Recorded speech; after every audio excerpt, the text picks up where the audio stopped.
MP साहब press वार्ता बुलाई थी, क्या मामला है? किस मामले को लेकर प्रेस वार्ता? प्रेस वार्ता नहीं बुलाई थी मैंने तो। प्रेस वार्ता कब बुलाई थी?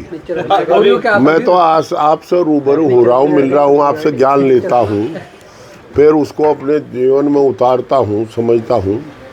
मैंने चुनाव के संबंध में बात की आप लोगों से, वो ये कि आपकी जिज्ञासा रहती है, सब अलग अलग पूछते तो मगर इकट्ठा पूछ लेंगे, तो जो आपको पूछना पूछ लो।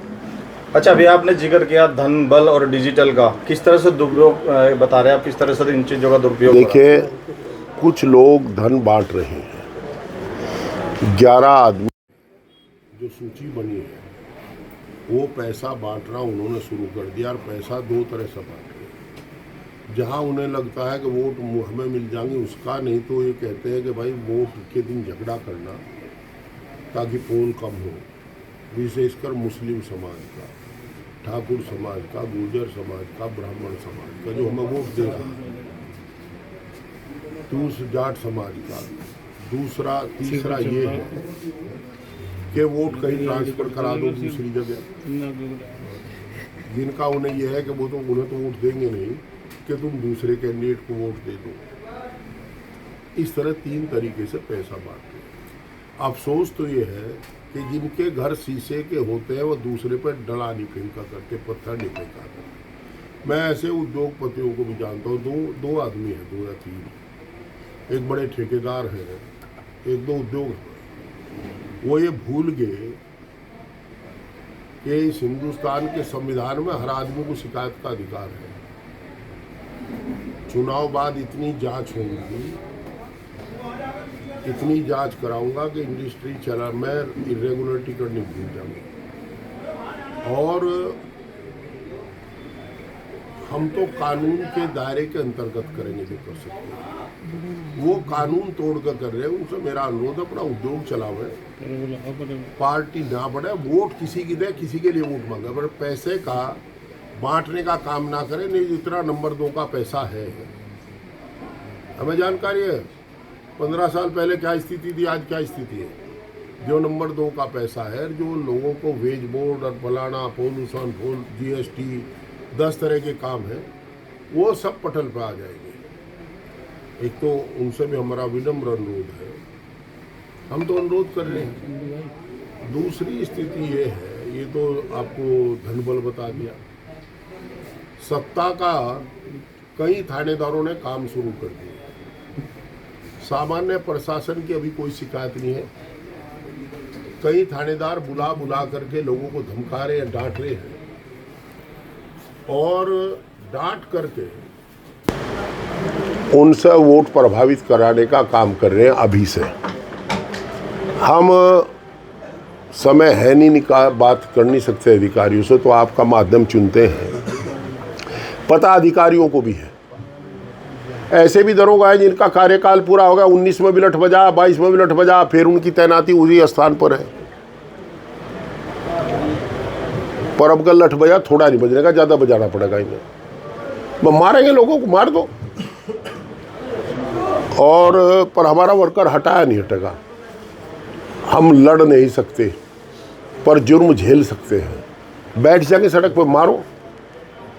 क्या मजबूरी है पर जिला प्रशासन क्यों नहीं हटा रहे उन्हें? क्यों आयोग नहीं हटा रहा उन अधिकारियों कर्मचारी? क्यों? अगर हम तो चाहते हैं कि हमारे दोनों जो शीर्ष अधिकारी हैं, DM और SSP, अभी इन पर कोई आरोप व्यक्तिगत नहीं है। SSP नहीं है, DM ने भी अब तक कोई ऐसा पक्षपातपूर्ण काम नहीं किया। पर यह भी एक पक्षपात है कि अगर सबॉर्डिनेट ऐब कर रहे हैं और वो उन्हें देख रहे हैं हंस करके, तो क्या मतलब इस बात से? हम अपेक्षा करेंगे कि SSP और DM दोनों इन्हें बुला करके टाइट करें अपने अधीनस्थ को, कि वो ना काहू से दोस्ती, ना काहू से बैर। अच्छा मलिक साहब, एक बयान आपका चल रहा है सोशल मीडिया पर, राम मंदिर को लेकर। हाँ, उस पर क्या कहते? राम मंदिर का भाई आप वो बयान देख लो, डिजिटल वाला वही बता रहा मैं आपको। हमें कहा गया, हमने कहा कि बेजा इस्तेमाल करते हैं धर्म का भी। उन्होंने कहा जी राम तो इन्होंने हमारे तो खोस लिया। उसमें मैंने कहा कि खोस लिया, फिर राम कहा जाएगा, जन जन में राम, कण कण में राम। प्रभु श्री राम सबके हैं, मेरे भी हैं, आपके भी हैं, इनके भी हैं, उनके भी हैं। जो निर्जीव है उसमें तो राम है नहीं, जो सजीव है उसमें सब में श्री राम है। और मुझे आपको ये सर्टिफिकेट देने की जरूरत नहीं किसी को कि हम हिंदू हैं कि मुसलमान हैं। जो हम हैं वो है।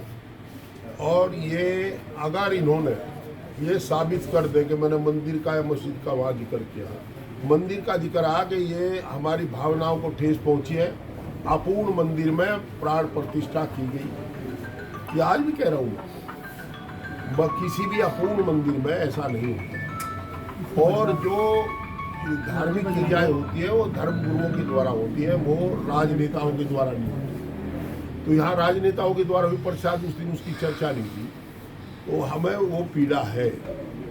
धर्म गुरुओं का अपमान भी हमारा अपमान है। चारों शंकराचार्य नहीं आए। और जहाँ तक राम की बात है, तो मैं आपको बड़ा साफ बताऊँ, हमने मंदिर मस्जिद का कोई जिक्र नहीं है वहाँ, ना मस्जिद की कोई बात है, और ना इस हिंदुस्तान में जिक्र आज की तारीख को मंदिर मस्जिद का। ये तो हो लिया काम, माननीय सर्वोच्च न्यायालय के फैसले के बाद किसी ने चर्चा ही नहीं की। अब मैं ऐसा थोड़ा ही हूँ कि संविधान की शपथ खाऊं, शपथ लूँ कि मैं सबको एक संविधान का पालन करूँगा, एक समान समझूंगा, लोगों को दिया बता दूँ, मैं ऐसा नहीं कर सकता। एमपी साहब, दो एमपी का अभियान भी चलाया जा रहा है कि मुस्लिम महिला जो बुरखे में होगी ना, फर्जी वोट नहीं डालने दिया जाएगा। तो उसके लिए टीम का भी गठन किया जा रहा है भाजपा का, उसके लिए क्या लोगों की टीम गठन? ऐसा है, ये तो सवाल आप आयोग से करो, चुनाव आयोग करा रहा है या भाजपा करा रही है। जो उसी बूथ में टीम घुसेगी, एजेंट के अलावा कोई टीम घुसेगी, उसे प्रशासन रोकेगा। हम तो बार बार आशंका व्यक्त कर रहे हैं, ये किसी, देखो फर्जी तो हमें जरूरत ही नहीं, असली गिरजा बाबा भाई बहुत भारी। तो आज की तारीख में जनता सत्ता का चुनाव है, जनता 2.5 लाख वोट आ गए। अब कल को क्या हो मुझे नहीं पता, मैं कोई भविष्य वक्ता नहीं हूँ, पर वर्तमान को जानता हूँ। एमपी साहब, जिन उद्योगपतियों के नाम आप बता रहे हैं उनके नाम भी सार्वजनिक कर दो, जिनकी बात बता रहे हैं। नाम नहीं मैं ले रहा, मैं समझने वाला समझ गया, जो ना समझे सो नाड़ी है, वो खुद समझ जाएंगे। और मुझे पता कल के बाद करेंगे नहीं, अगर करेंगे मेरी बड़ी साफ बात है, जो हम पे हमला करेगा, हम देखो पैसे तो हम नहीं बांट सकते, पर यार लेखनी मेरे पास है, दिमाग मेरे पास है, कागज मेरे पास है। हम कल परसों से ही चुनाव तक हम पी जाएंगे। चुनाव के बाद एक एक उसकी कानून के दायरे में काम करने की हिदायत सरकार से दिलवाओगे, इसी सरकार से दिलवाओगे। चुनाव के बाद हमारी सरकार बन जाएगी तो उससे दिलवाएंगे। हम कोई धमकी नहीं दे रहे, हम ये कह रहे हैं कि वो जो कानून खुद तोड़ते, मेरे शब्दों पर गौर करो, जो कांच के घर में, शीशे के घर में रहते हैं, वो दूसरे पर पत्थर नहीं फेंका करते। मलिक साहब, आपकी सरकार बनेगी, मोदी जो कह रहे हैं 400 पार। तो मोदी जी अगर 800 पार कह दे, 1600 पार कह दे, मैं स्टे लूँगा सुप्रीम कोर्ट से। एक तो 4000 पार भी बता रहे हैं, यही भी कर सके 4000 पार। नीतीश कुमार ने कहा बिहार के मुख्यमंत्री ने 4000 पार भी इस बार। वह नीतीश कुमार खूब जितना देखो, ये कुछ ऐसे यंत्र हैं जो दिखा दें तो नीतीश जी उसी राह बुंदों में गए। अब वह नीतीश जी विद्वान आदमी हमारे साथ के ही है, हमारे से बहुत सीनियर नहीं है, मुख्यमंत्री कई बार रहेंगे, पर जनता दल में साथ ही है।